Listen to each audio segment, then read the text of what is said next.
नमस्कार मित्रांनो, टेक्नो शेतकरी या यूट्यूब चॅनलमध्ये तुमचं स्वागत आहे। मित्रांनो, आज आपण प्रधानमंत्री पीक विमा योजनेच्या खरीप हंगाम 2025 साठीच्या नवीन नियमाबद्दल जाणून घेणार आहोत। हा व्हिडिओ शेवटपर्यंत नक्की पहा आणि जर तुम्ही चॅनलवर पहिल्यांदा आला असाल तर चॅनलला सबस्क्राइब करा, बेल नोटिफिकेशनला ऑन करा। चला तर मग सुरू करूया। महत्त्वाचे अपडेट। शासनाच्या 24 जून 2025 च्या नियमानुसार प्रधानमंत्री पीक विमा योजना सुधारित स्वरूपात राज्यात राबवली जाणार आहे। यामध्ये शेतकऱ्यांसाठी विमा भरण्यासाठी नवीन दर खालीलप्रमाणे आहेत। खरीप हंगाम विम्याच्या एकूण रकमेला 2% हप्ता, रब्बी हंगामासाठी 1.5% हप्ता राहील आणि खरीप आणि रब्बी मधील नगदी पिके 5% हप्ता राहील।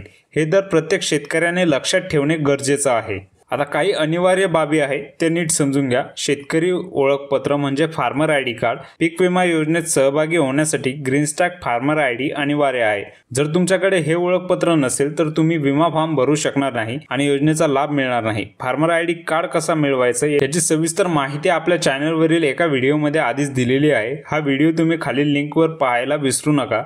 आणि 2 नंबरला आहे ई पीक पाहणी। यावर्षी ई पीक पाहणी बंधनकारक करण्यात आली आहे। याशिवाय तुम्हाला योजनेचा लाभ मिळणार नाही। नुकसान भरपाई ही पीक कापणी प्रयोग, तांत्रिक उत्पादक आणि उंबरठा उत्पादकाच्या तुलनेत येणारी घट यावर आधारित दिली जाईल। यामुळे तुम्हाला योग्य नुकसान भरपाई मिळण्यास मदत होईल। बोगस विम्याविरुद्ध कठोर कारवाई। जर कोणी बोगस विमा काढला किंवा महसूल दस्तावेजात फेरफार केली तर त्यावर गुन्हा दाखल होईल आणि 5 वर्षांसाठी काळ्या यादीत टाकले जाईल। यामुळे काटेकोरपणे नियमाचे पालन करा। आता अर्जाची मुदत काय आहे हे नीट समजून घ्या।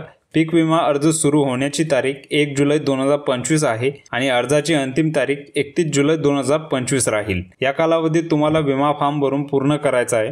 जर तुम्ही या नियमाचे पालन केले तरच तुम्हाला या योजनेचा लाभ मिळेल। मित्रांनो, पीक विमा फॉर्म भरण्याची प्रक्रिया सुरू झाल्यावर आपल्या चॅनलवर याबाबत सविस्तर व्हिडिओ येईल।